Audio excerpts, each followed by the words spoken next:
Hi, how's everybody doing today? Clint, the audio guy, back here for you with another Totem video. Totem fanboy here, but for good reason. So, I was looking for a overhead speaker, an in-ceiling speaker for my theater build, and this is a small room, but I wanted the perfect speaker for in the ceiling. Now, I can get a lot of stuff, really just about anything I want, being in the industry. So I have a lot of choices. Now, what I came up with here is I'll tell you this: the first time I heard about these, that they were really good, is that we sold some to a client. They got installed in the house. The installers come back. Now, mind you, the installers are not like audiophiles, right? They're not. They don't go home and sit and listen to music all night, and they're not super into the performance of the thing. They just want to make sure it works, so the customer doesn't call with any complaints, right? They want to get it installed properly. They want to make sure it works. Well, when they came back after installing these, they go, "Man, those sounded really good." He's like, those things just sounded amazing. And I was like, oh, people that don't really care so much about sound perfection are saying that this thing sounds the best that they've ever heard. So I said, okay, I'm going to take a listen to those. So I picked them up. This is the Kin IC82. These have the MHEX cone material. It's like a sandwich of like honeycomb sandwich kind of thing. They've got an aluminum tweeter, anodized aluminum tweeter or ceramic coated. The couple things that are different, these have the guards on right now, of course, so when I'm putting them in, I don't put my finger through a tweeter or something. They have magnetic grills. This is the 8-inch version.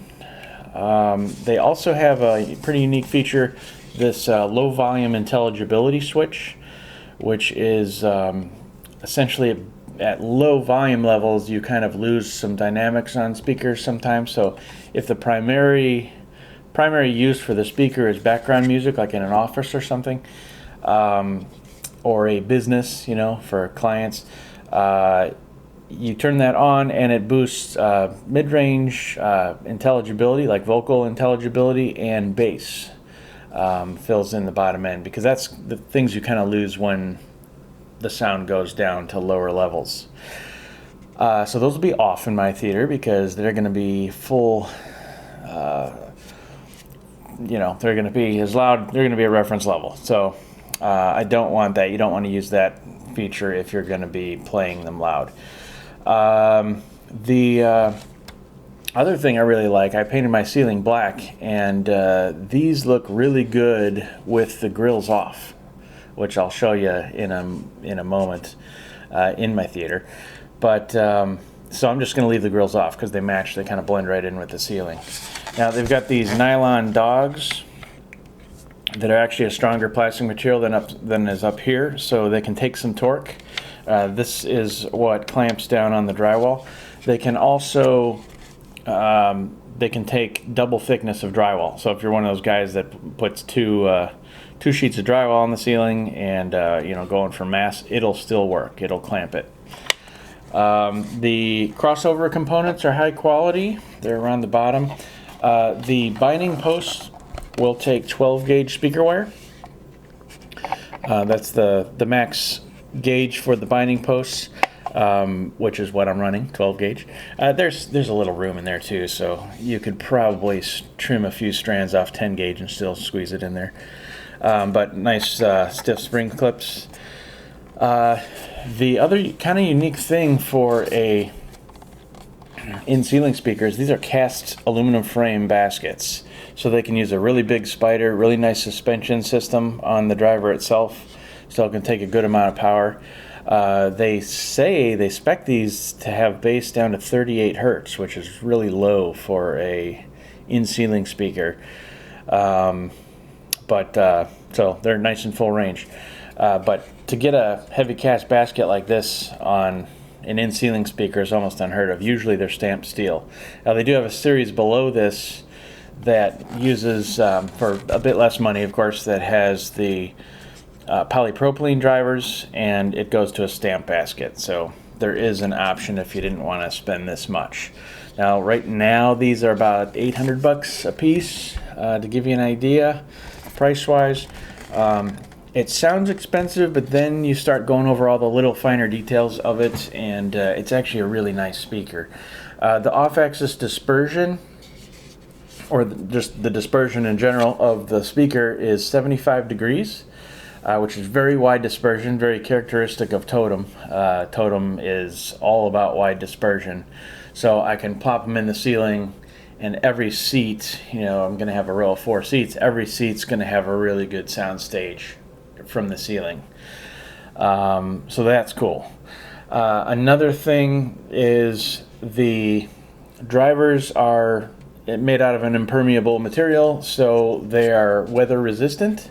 So you can take these and put them in underneath an awning or something, underneath a patio overhang, and they're going to be fine.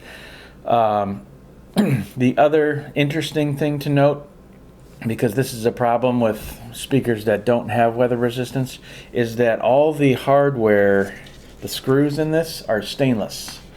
So they're stainless steel, and the grills are stainless steel as well, which I don't have here. It's just your basic white paintable grill. The grills are paintable, but it's stainless. So we've had customers hang speakers in like a gym or a bathroom area, or they have a steam room in the area, and all the humidity, just the grills just turn orange with rust really fast. So that's not going to be a problem with these.